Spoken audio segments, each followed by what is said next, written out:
ऐसी नहीं है जो इससे लाभ न होता हो, कुछ न कुछ।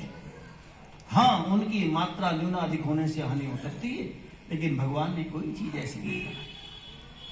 इसीलिए अग्नि की धाराओं, अग्नि के अंदर से जो यज्ञकुंड के अंदर से जो अग्नि निकल रही है, जो 7 प्रकार, मतलब जो जिभ्या इसकी सप्त जिभ्या, यजुर्वेद का मंत्र कहता है, उसमें 7 प्रकार के रंग है। उन रंगों का हमारे शरीर के ऊपर क्या क्या प्रभाव पड़ता है, उस रंगों को हमें कहां से पीना होता है?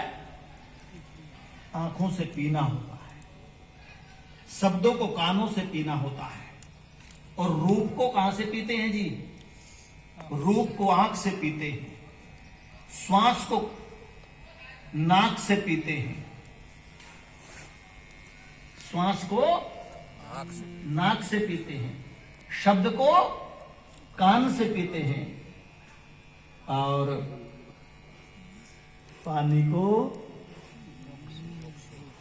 शब्द को कान से, और मुख से वाणी। त्वचा से स्पर्श का अनुभव करते, अनुभव कह लो या पीना कह लो, पीते।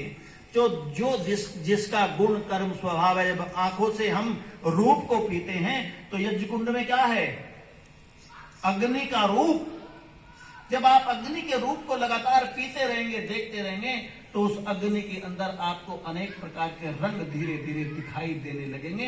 कोई श्वेत रंग दिखाई देगा। जब जब श्वेत रंग दिखाई देगा, तो आपके शरीर के अंदर जो कैल्शियम की मात्रा है वो पूरी होनी शुरू हो जाएगी।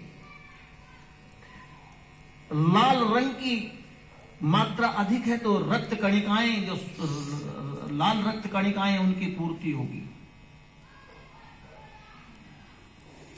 शक्कर आप डाल रहे, शक्कर से जल करके निकलने वाला जो रंग उत्पन्न होता है, आप देखिए ऐसा रंग निकलता है, ऐसे तरंगवाद, तो उसके अंदर टाइफाइड जैसे जो बीमारी होती है वो दूर हो जाती है। तो तमाम ऐसे इसके रंग निकलते हैं, जिन रंगों जिसको रक्त अम्लपित्त हो गया है, जिनका कैल्शियम कम हो गया है, जिनको शुगर हो गया है।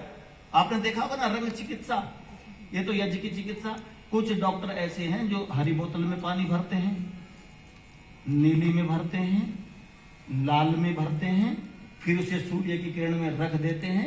ये भी पैथी है, और सूर्य की किरण में तपाने के बाद फिर उसको पान करने के लिए कहते हैं, पीने के लिए कहते हैं, है ना बेटा? ये पद्धति है ये भी। तो इसी प्रकार से यज्ञ की अग्नि पर जब हम ध्यान रखते हैं, तो उससे एक तो हम सावधान रहते हैं देवताओं के प्रति, और दूसरा हमें जितना लाभ होना चाहिए था वो हो जाता है। और यदि हम ध्यान नहीं रखते तो आपकी वो सारी की सारा बिखर जाता है। ठीक है जी। इन्हीं शब्दों के साथ आशा करूंगा कि दृष्टि अग्नि की धाराओं पर रखें, और खिलाते समय बिल्कुल स्वाहा बोलते रहें। देखो, आपको असावधान होकर के आहुति देना, और 5 मिनट सावधान होकर के आहुति देना, और फिर अपने जीवन में दोनों प्रियों का तुलनात्मक अध्ययन कर लेना कि आपको सुख कौन सी स्थिति में आया है। फिर जहां तुमको अच्छा लगे वैसा कर लेना। अन्यथा मैंने प्रातःकाल बताई थी, जिसकी जान वाहन नाड़ियां सुकुड़ गई होंगी, उसको तो कुछ फर्क पड़ने वाला है नहीं, लेकिन धीरे धीरे धीरे धीरे उनको भी हमें क्या करना है? विकसित करना है। तो सुकुड़ गई तो सुकुड़ गई, आप प्रयत्न करें कि उसमें सकारात्मक ऊर्जा का संचार कैसे हो।